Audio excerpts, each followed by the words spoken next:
আজকের সকালটা কিন্তু আর ৫টা দিনের মতো নয়। আজকের সকালে আমি বেশ ব্যস্ত। কারণ আজকে যে বড়ি দেওয়া রয়েছে। সকালবেলা রোদও উঠেছে ভালো, তো ছাদে চলে এসেছি বড়ি দেওয়ার জন্য। আসলে প্রত্যেকটা ঋতুই তার নিজস্ব বৈশিষ্ট্য নিয়ে আত্মপ্রকাশ করে। শীতকালটাও সেরকম, তার কোনো ব্যতিক্রম নেই। যেমন আমাদের প্রকৃতি সেজে ওঠে, আমাদের মনেও কিন্তু নতুন আনন্দ লাগে যে নতুন ঋতুর আগমনকে আমরা বিভিন্নভাবে স্বাগত জানাই। আমার ছাদ বাগানও শীতের বিভিন্ন ফুলে রঙিন হয়ে উঠেছে। মনটা ছাদে এলে একটা আলাদাই আনন্দ দেয়। তো আমি স্নান সেরেছি, পুজো দিয়েছি, দিয়ে রান্নাঘরে চলে এসেছি। ইতিমধ্যে আমার বেশ কয়েকটা পদ কিন্তু রান্নাও হয়ে গেছে। এখন বানাবো মটর পনিরের একটা সবজি। আমি পনিরের বিভিন্ন রেসিপি বানাই, সেটা রুটি দিয়ে খেতেই বেশি ভালো লাগে। তবে ভাত দিয়ে খাবো যখন ভাবি, তখন একটু সবজি দিলে আমার মনে হয় খেতে বেশ টেস্ট হয়। গল্প করতে করতে কিন্তু আমার রান্না খানিকটা এগিয়ে গেছে। পনিরটা ভাজা হয়ে গেছে। আমি এবার তেলের মধ্যে শুকনো লঙ্কা, তেজপাতা আর গোটা জিরে দিয়ে একটু নাড়াচাড়া করে কুচনো পেঁয়াজ দিয়ে দিয়েছি।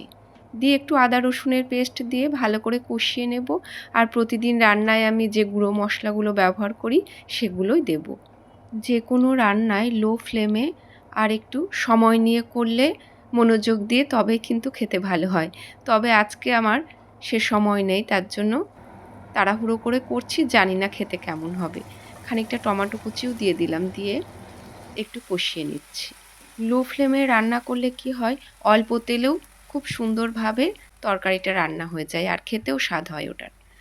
আর এদিকে আমি গুঁড়ো মশলার মধ্যে লাল লঙ্কা গুঁড়ো, কাশ্মীরি লঙ্কা গুঁড়ো, হলুদ গুঁড়ো, জিরে গুঁড়ো, ধনে গুঁড়ো দিলাম। এবার ১ চামচ পরিমাণ দিয়ে দিলাম মিট মশলা। দিয়ে একটু জল দিয়ে ভালো করে মশলার সঙ্গে আলুটা কষিয়ে নিচ্ছি।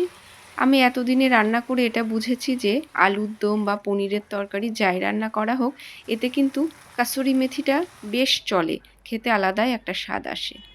তবে জানেন, যেহেতু আমি বিয়ের পর পড়াশোনা করেছি দীর্ঘদিনই, তো পড়াশোনার সংসারটা প্যারালালে চালিয়েছি ঠিকই, কোনোটাতেই খুব বিশেষ এফোর্ট কিন্তু আমি দিতে পারিনি।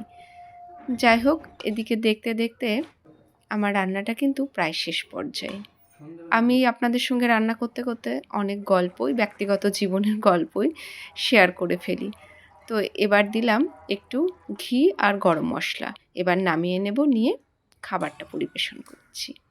এখানে যেহেতু আমি আজকে সবজি সেভাবে করতে পারিনি, গতদিন একটু বাঁধাকপি কেটে রেখেছিলাম, সেটা করেছি। আর এদিকে লাউয়ের ডাঁটা দিয়ে মটরের ডাল করেছি, আর পনিরের সবজি, আর একটু স্যালাড আর পাঁপড়। ভিডিওটা তাহলে এখানেই এন্ড করলাম।